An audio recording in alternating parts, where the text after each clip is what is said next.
Photosensitivity in sheep is a pretty crazy concept. And if you have sheep and you've never had this problem in your flock, count your blessings, because it's not anything pleasant to deal with, especially if your sheep are out on pasture. I have dealt with this a couple of times over the last 6 or 7 years, however long we've had sheep.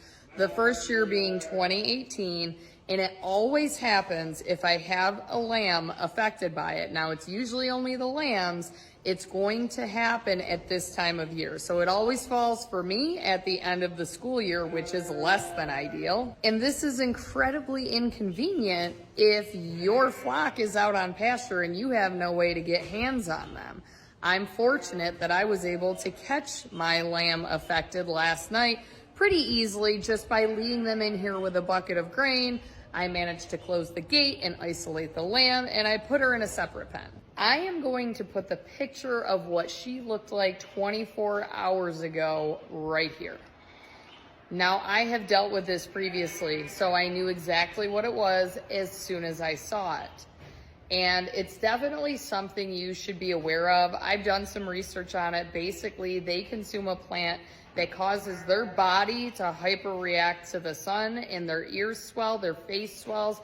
They look insane. An allergic reaction is essentially what happens. They become sensitive to sunlight, photosensitivity.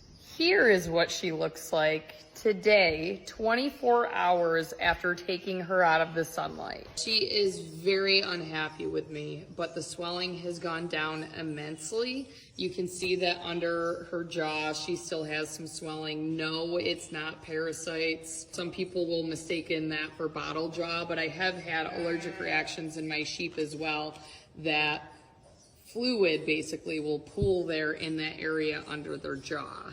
She is very unhappy with me right now. So since the sun is now going down, I'm going to take her out of this pen and put her with my dairy sheep and my 2 bottle lambs that are in the electronet fencing. Unfortunately, she's not weaned, and her mom is in my main flock. And of course, the main flock can come within viewing distance of where my dairy sheep are. So I'm going to make sure that that fence is hotter than hot. I mentioned that I have dealt with this before, so in 2018 was my first experience with it. We had just bought the sheep in January. I had never experienced anything like this in my life. I posted the picture on Facebook, something along the lines of, oh, the school year is finally over, but of course as an ag teacher and a farmer, you don't get to relax. My college professor commented on that post and said, it looks like photosensitivity. So then I went and started Googling, and I found my answer. That is in fact what it was. I took the lamb, put it in the barn for a day or 2, and she came around, the swelling went down, and never had a problem after that. And once that lamb matured, I retained her as a breeding ewe, and the following year, she never had an issue. Now, my cases of this have been hit and miss.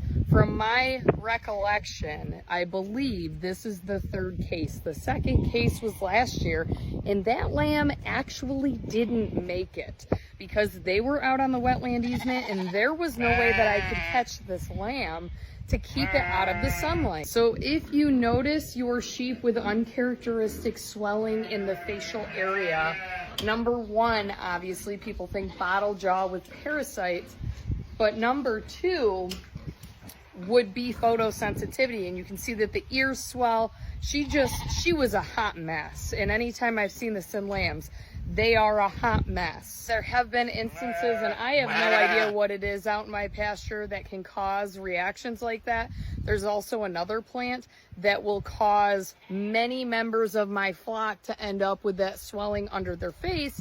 I keep a close eye on them. I don't deworm them as a precaution because too many sheep producers do that. And then you end up with resistant parasites, and it's just my flock. I strive for parasite resistance and or tolerance.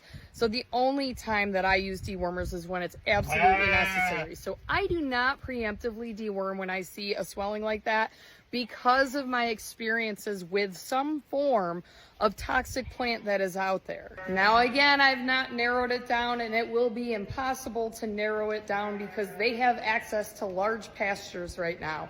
All I know is that that plant exists and that typically only one animal will consume it, or only one animal will consume it and have an actual reaction to it.